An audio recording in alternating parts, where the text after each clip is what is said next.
leaves. Now when you're doing the leaves, be sure that you use glue at full strength.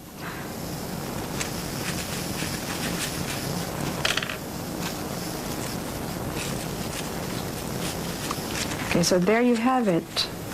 Now this kind of composition has been inspired by the 16th century plant drawings that you find in herbal books. Something like this. Now of course another way to show off your collection is through the garland card. All you have to do is draw a circle with a pencil, or you can also use an oval frame, and then start gluing the materials around the line. You will be coming up with this kind of card.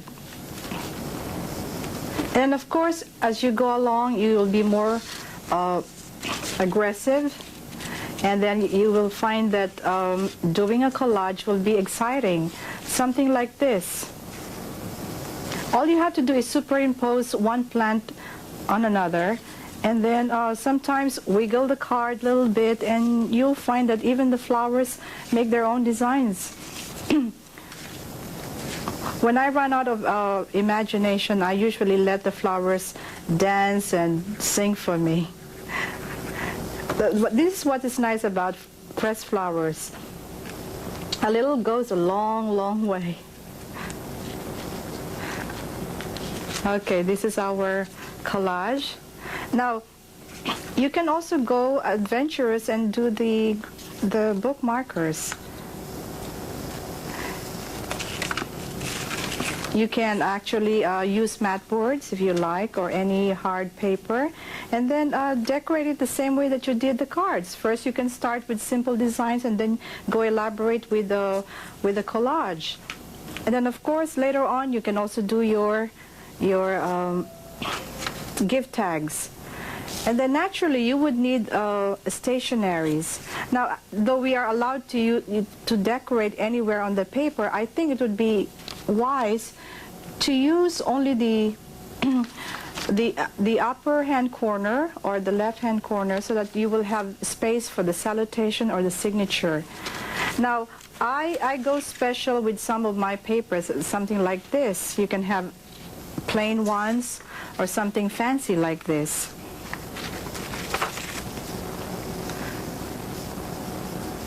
Now once you've gained experience with pressed flowers arranging, your designs will grow and evolve with your imaginations. My wild overwheat sampler, for instance, has been inspired by my wild garden, where most of my favorite flowers have volunteered to grow, like larkspur, geraniums, buttercups, spiderworts, Queen Anne's laces, and most of them have found their ways in a lot of my projects. There's really no hard or fast rules in pressed flower pictures. There are many, many themes that can be developed, and you only need to look at nature for inspiration. Remember, pick only as much as you need, and never pick any rare wild flower. To find out more about flowers that are protected in your area, consult your local library for reference books and directories. Even the simplest and smallest items like gift tags or bookmarkers can be animated by pressed flowers. Usually anything that has a natural curve to it, like the drooping heads of a flower, trailing fern fronds and tendrils, can be used to edge a picture.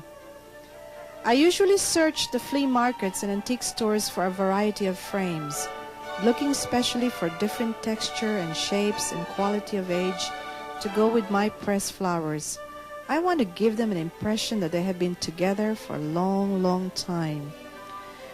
These oval frames, for instance, keep garden sentiments all alive all year round, whether set on a table or hung on a wall. Rosebud for love, lavender for luck, mint for joy. These are some of the flowers used in decorating these.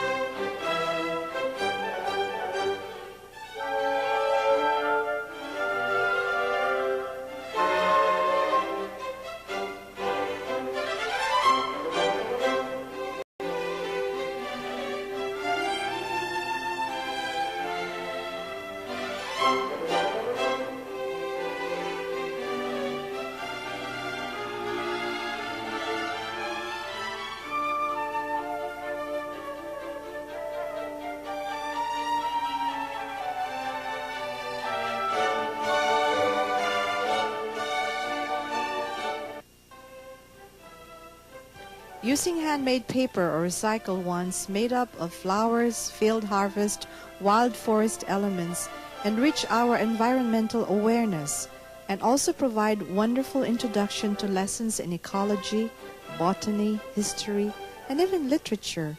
But do you know that we can also press flowers on other surfaces like wood, for instance furnitures, and then ceramic, glass, or whatever? Decorating with flowers is still very much tied to the gardens in my youth in the Philippines. Women in those days, like my mother and grandmother, had an enormous appetite for decoration, for patterning and embellishing nearly everything that passed through their hands. An album, a handkerchief, or a bed cover would be adorned with flowers. Pride of possession and a love of handmade things glorified these creations, be it an embroidery, stitchery, or needlework. Here, an English garden mood is evoked by this collection. Flowers picked from the borders of a summer garden include delphiniums, larkspur, bee balm, rosebuds, rosemary, geraniums, ivy, and violets.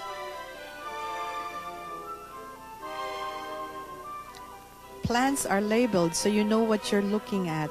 Use common everyday names rather than Latin, as they are so fascinating. You have to take a second look at plants with names like Good King Henry, Lady's Mantle, Jack in the Pulpit, Lady's Slippers, Wandering Jew, Baby's Breath, Sweet Williams, Queen Anne's Lace, and others. When I make a botanical or a nosegay, I love to personalize it through the language of flowers. When I think of garlands, I remember Ophelia in Shakespeare's Hamlet, with her fantastic crown of flowers. In the old days, garlands became a part of a practice of sending flowers to convey certain sentiments. Each flower or herb and leaf was chosen to represent a message. This charming tradition is still being practiced today, whether the flowers deliver a message or not. Do you know that spring has arrived when you see the first delicate but fragrant bluish-purple blossoms of violets? Whoever first called the violets shy or retiring must just be kidding. They are strong, having been around for 1,000 years, because even when left alone, they quickly grow and dominate the garden. They can reseed themselves, so you can expect them to be back year after year. Violets denotes faithfulness. Buttercup means childishness. Larkspur, lightness. And there's rosemary for remembrance. Do you know that ancient Greek students wore sprigs of rosemary in their hair while they studied? Brides did too, to show that they would always remember the families. Thus it became a symbol of remembrance. Long ago, cooks discovered another thing, rosemary's culinary properties. Nowadays, the leaves are a basic item in the kitchen and the herb garden. Ivy is for friendship. Old folks believe that if you put a piece of ivy under your pillow, you will see your true love's face in your dreams. This plant is sacred to Dionysius, the Greek god of wine. The chaste white flowers of lily of the valley became a symbol of the Virgin Mary. Medieval monks call it ladder to heaven, inspired by the step-like arrangement of the flowers along the stalk. Henry David Thoreau said, "If the day and night are such that you greet them with joy, and life emits a fragrance like flowers and sweet-scented herbs, that is your success. All nature is your congratulations."